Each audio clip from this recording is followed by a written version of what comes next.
లేదండి, నాకు ఈ పెళ్లి ఇష్టం లేదు. అదే ఎందుకు అని అడుగుతున్నాను.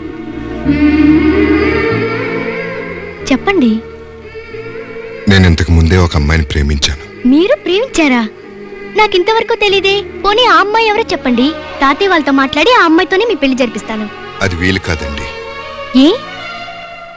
ఆ అమ్మాయికి పెళ్ళైపోయింది.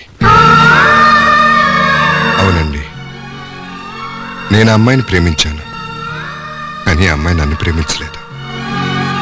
వేరే అతన్ని ప్రేమించి పెళ్లి చేసుకున్నాను. Bad luck. మీలాంటి మంచి వ్యక్తి ప్రేమను పొందలేకపోయిందంటే అంతకన్నా దురదృష్టవంతురాలు ఉండదు. కాదండి, దురదృష్టం తనది కాదు, నాది. లేకపోతే నేను ప్రేమించిన విషయం ఆమెకు తెలియకుండా ఉంటుందా?